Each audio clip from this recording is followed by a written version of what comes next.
Shalom Ouvracha, mon cher Mickaël, comment ça va Bokatov, aujourd'hui? très très bien.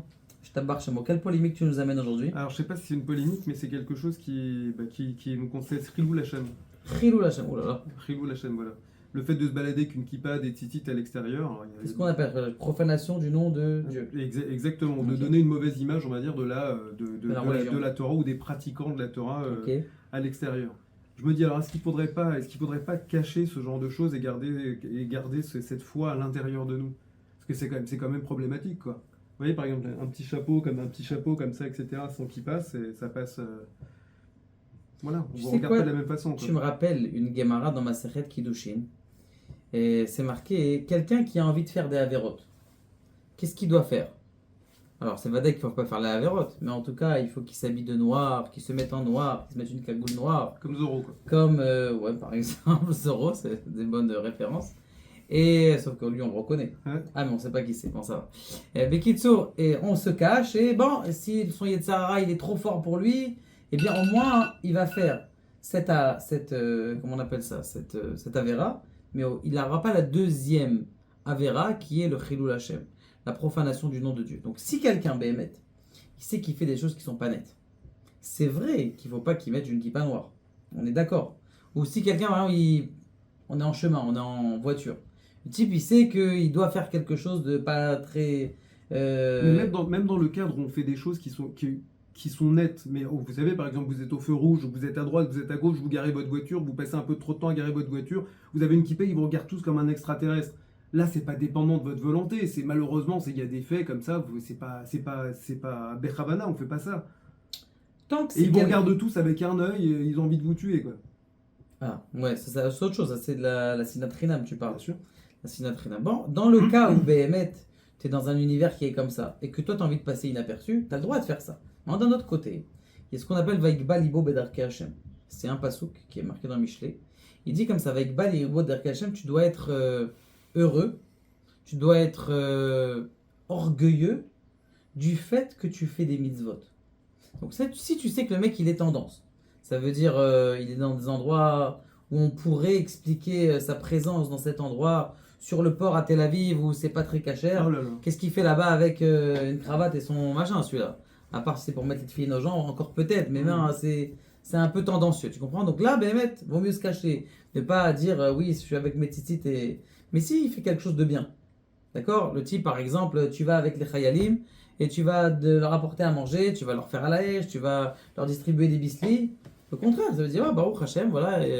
La dernière fois, je te raconte une histoire, on était donc des Chayalim en train de distribuer des bislis.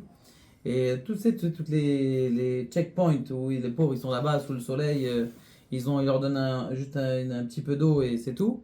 Donc c'est sympa qu'ils mangent le truc et il dit ah ouais purée, il nous a dit comme ça le Khayal, il avait pas de kippa, hein, il a dit ceux qui sont à Kaplan là-bas, ils devraient vous voir vous en train de distribuer avec vos kippas et vos tzitzit en train de distribuer des bislis, ils sont pas là eux hein. Comme ça ils nous ont dit, ça veut dire que ça fait le fait que tu fais quelque chose qui a l'air d'être du chesed. D'ailleurs, on le voit dans les hôpitaux. En général, ceux qui font Bikur Cholim, les associations qui font Bikur Cholim, ils sont tous kippa, tous barbes, tous des petits. Vous voyez qu'il y a le fait. Si le type il va se cacher, il va pas faire son kiddush Hashem. Maintenant, si c'est vrai que le type il sait que il fait des choses qui sont tendancieuses, où il est devant la boîte de nuit à Tel Aviv, vaut mieux qu'il enlève ses tzitzit. Ah voilà les religieux, comme il y en a un qui me dit ah ouais moi j'ai vu hein, une fois des religieux devant les rues là-bas, ils sont devant. Je lui dis c'est pas du tout, il y avait une salle de fête à côté. Oui non mais à côté il y a. Donc c'est vrai que le type, si tu sais, s'il fait quelque chose de bien, on peut se montrer. S'il fait pas quelque chose, ah bah à part ça. Comme tu dis, et c'était toute la chita de Baba Salé. D'ailleurs, je te raconte une histoire rapide. Il y a une fois 3 élèves qui rentrent chez Baba Salé. Enfin, ils veulent rentrer. En tout cas, la maman, la femme de Baba Salé, elle dit ne rentre pas. Pourquoi? C'est pas les heures de recevoir les gens. Ok. Ils ont dit qu'est-ce qu'il fait Baba Salé? Pourquoi il ne peut pas nous recevoir? Ils ont fait le tour. Ils sont montés par la fenêtre. Il habite au premier étage à Netivot. Et ils voient que Baba Salé, il a des livres comme ça, tout sur la table, des kilos de livres. Et il vérifie avec des grosses lunettes. Et ben, bon, très bien, ils arrivent maintenant 1 heure plus tard au moment où il y a l'heure de recevoir des. Très bien, ils rentrent. Qu'est-ce qu'ils voient sur la table? Un petit Teilim comme ça, posé. Toutes les livres complètement tout rangés. C'est bizarre, je comprends pas. Nous, on croyait que Baba Salé, c'était toute la journée Teilim, toute la journée son Sidour. Mais en vérité, il étudie comme Rav Ovadia avec des centaines de livres. Et pourquoi il ne montre pas? Réponse, parce qu'il y a des gens qui veulent cacher, spécialement. Le tzaddik Yesod Olam, il a envie de cacher parce qu'il y a quelque chose, par exemple le Yenouka. Vous n'êtes pas posé la question pourquoi est-ce qu'il est toujours dans le noir, dans le... Parce qu'il y a une ma'ala spéciale dans le fait que tu es caché. En une autre histoire du Ben Ishraï que je viens de lire juste dernièrement, qu'il y avait une fille qui, comment on appelle ça, qui était proche du Beth Midrash. Et cette fille-là, son père lui a dit, écoute, apprends, je veux que tu apprennes que la Torah Nevi'im Ktuvim, mais je veux pas que tu apprennes la Gemara. Mais elle, comme sa chambre, elle était juste à côté de la synagogue, elle écoutait tout ce qu'il y avait au Beth Midrash. Après 4 ans, il y a un rave qui vient à la maison, il pose une question au papa de cette fille-là, et la fille, tac au tac, elle lui répond, Gemara, parce qu'il me dit, mais comment c'est possible qu'elle connaît toutes ces choses-là? Je dis, mais ma fille, comment tu connais ces choses-là? Moi, je t'ai donné une professeure juste pour apprendre le Tanakh. Comment tu sais tout ça? Elle dit, non, comme j'entends le Beth Midrash. Je dis, oui, mais les gens au Beth Midrash, ils sont pas aussi baki que toi. Je dis, non, parce que elle, quand elle a étudié en cachette. De faire des choses cachées, c'est quelque chose qui a une longue durée. Mais il y a ce Inyan aussi, avec Bal Ibodar Kachem, comme la première tchouva dans le dernier shoot Rishon LeZion. Il dit dans la première tchouva dans Rishon LeZion, si des Sfaradim ils ont envie de sortir le tzitzit à l'extérieur, vous savez, normalement les Sfaradim doivent mettre les tzitzit à l'intérieur du pantalon.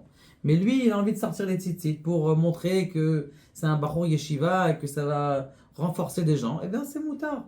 C'est bien, même si c'est pas notre minag. Le Chazonish écoute cette histoire.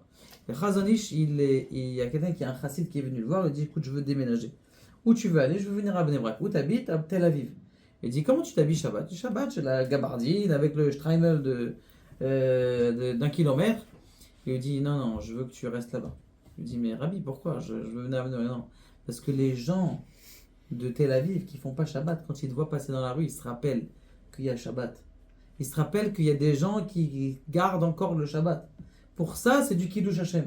Donc il faut avoir les deux pannes. Chacun, on ne peut pas dire ne faites pas Kiddush Hashem quand tu sais que le type il a des choses tendancieuses. C'est Chilul Hashem, c'est très grave. Est-ce que le jeu en vaut la chandelle? Est-ce que pour 2-3 Kiddush Hashem, est-ce qu'on peut risquer de faire Chilul Hashem contre notre gré? C'est la vraie question. Le jeu n'en vaut pas la chandelle. T'as raison. Le Chilul Hashem, il est bien plus pire que le Kiddush Hashem. Donc si le type il sait qu'il fait rien du tout et que tout va bien, vaut mieux pas non, s'il sait que tout va bien, que c'est magnifique, qu'il garde ça qui passe sur la tête. Mais s'il sait qu'il avait un petit doute, alors vaut mieux qu'il se cache. Ça nous suffit? Oui, c'est bien. Que Dieu te protège. Des bonnes nouvelles, Arbat qu'on puisse mériter de faire du Kiddush Hashem et qu'est-ce qu'on doit dire? Et abonnez-vous.